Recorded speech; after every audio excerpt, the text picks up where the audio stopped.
कई लोग कहते हैं गुरुजी शंकर जी की आराधना में, शिव जी के मंदिर में, कथा में हमारा मन नहीं लगता। हम उनसे कहते हैं तुम्हारा मन तुम्हारी बीवी में तो लगता। बोलो लगता कि नहीं लगता? अरे बोलो जम के, लगता। तुम्हारा मन तुम्हारे बच्चों में तो लगता, तुम्हारा मन तुम्हारी दुकान में तो लगता, तुम्हारा मन तुम्हारी गाड़ी में तो लगता, तुम्हारा मन तुम्हारे सोफा सेट पे तो लगता, तुम्हारा मन तुम्हारे घर में तो लगता। तो फिर भोलेनाथ में क्यों नहीं लगता?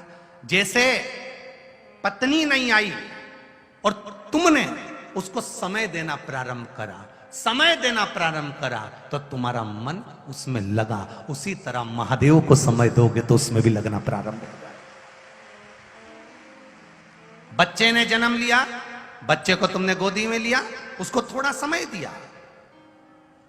कहीं कहीं पिता अपने पुत्र को समय नहीं देता तो पुत्र भी पिता की गोद में जाते से रोने लगता है, क्योंकि समय नहीं दिया।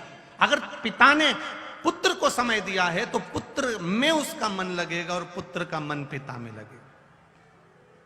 पत्नी को समय दिया है तो पत्नी में मन लगेगा और पत्नी का मन भी पति में लगेगा। भाई को समय दिया है तो भाई का मन भाई में लगेगा और भाई का मन भाई में लगेगा। तुमने समय दिया कहां है? तुम तो मंदिर जाते हो केवल सिरकी उतारने के लिए जाते हो कि एक लोटा जल चढ़ाना है, बस जल चढ़ाया, उन्हें धड़ धड़ धड़ धड़ धड़ धड़ धड़ धड़ भागे और सारे दुनिया भर का काम लेकर गए। आलू भी खरीदना है, टमाटर भी खरीदना है, ये भी खरीदना, वो भी खरीदना है। भगवान के मंदिर तो कम गए थे, मार्केट करने ज्यादा गए थे कि वहां जा रहे हैं तो जल चढ़ा के आ जाएंगे। एक सिरकी उतारी है केवल। कई लोग तो घर में भी यही करते हैं। क्या कर रहे हो? तो कहा बस पूजन कर रहे हैं। पूजन कर रहे हो? हाँ, क्यों कर रहे हो? हमारे दादाजी करते थे। 2 अगरबत्ती वो दुकान पर आके अगरबत्ती लगाते थे तो हमने भी लगाना चालू कर दी। हमारे दादाजी दुकान पे आके झाड़ू लगाते थे तो हमने भी लगाना चालू कर दी। हमारे दादाजी ऐसा करते थे तो हमने भी ऐसा करना चालू कर दिया। कभी विचार करो, अभी तक हम यही कर रहे थे। आंवले के पेड़ की पूजन क्यों करते हो? हमारी सास करती थी। पीपल के पेड़ की पूजन क्यों करते हो? हमारी सास करती थी। तुम समझो तो सही कि तुम क्यों कर रहे हो, उसका कारण क्या है? क्यों शंकर के मंदिर में लोग नहीं जान पाते थे? पहले शिव जी के मंदिर में गए, जल चढ़ाया, आ गए। अब लोगों को समझ में आ गया अशोक सुंदरी की जगह कौन सी है। समझ में आया कि नहीं आया?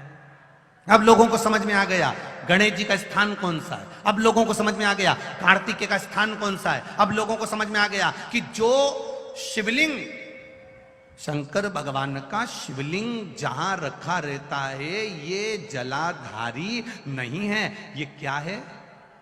माता पार्वती जी का हस्त कमल है। तो लोगों को समझ में आ गया कि ये जलाधारी नहीं है, ये माता पार्वती जी का हस्त कमल है।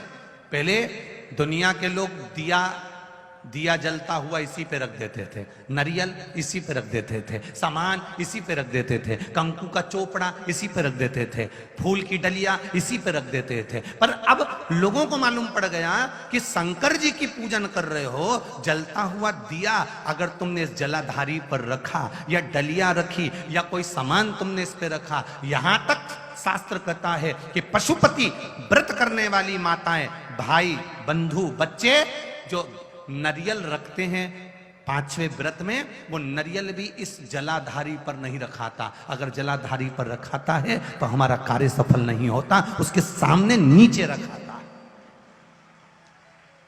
पशुपति व्रत करने के बाद भी कई लोग ऐसे होते हैं 11 रुपए नरियल लिए और इस जलाधारी पर इस जो शिवलिंग रखा है और जो जलाधारी है जलाधारी पर उन्होंने नरियल के समय ना ना ना, आप पूरे परिवार की पूजन कर रही हो। ये पार्वती जी है, यहाँ गणेश जी, यहाँ कार्तिकेय, बीच में अशोक सुंदरी, ऊपर से जो बूंद बूंद जल गिर रहा है वो जया, विषहरा, सामरीवारी, दौतली, देव, शंकर जी की 5 लड़कियां हैं। तुम्हें ज्ञात हो गया कि ये शिवलिंग है, तो तुमने जो जल रखा है, तुमने जो जल विराजमान करा है, तुमने जो जल चढ़ाया, केवल इसी पर नहीं सब पर उस जल को चढ़ाया, सब पर। तो जो दिया रख रहे हो, जो डलिया रख रहे हो, जो सामग्री रख रहे हो, वो थोड़ा दूर, अर्थात इस जलाधारी से वो दूर होना चाहिए, नीचे जमीन पर होना चाहिए, जिससे मेरे देवाधिदेव महादेव अकेले को वो श्रीफल नहीं, तुमने उनके पूरे परिवार को श्रीफल प्रदान किया है।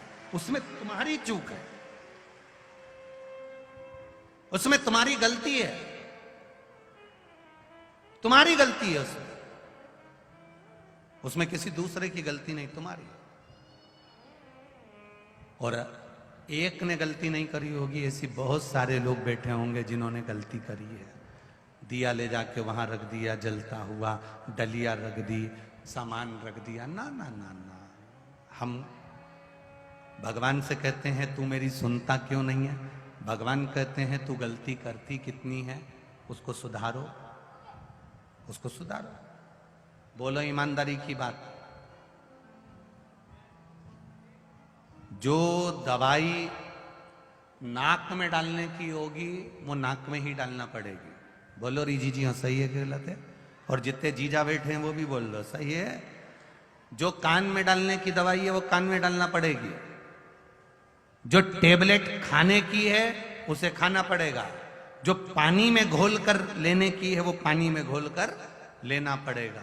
बस उसी तरह सेवा का, भोलेनाथ जी का पूजन का, शिव को रिझाने का भी कुछ तरीका होता है। उसको हमको उस तरह से करेंगे तो मेरा महादेव तुरंत प्रसन्न होगा। उसको पहचानो।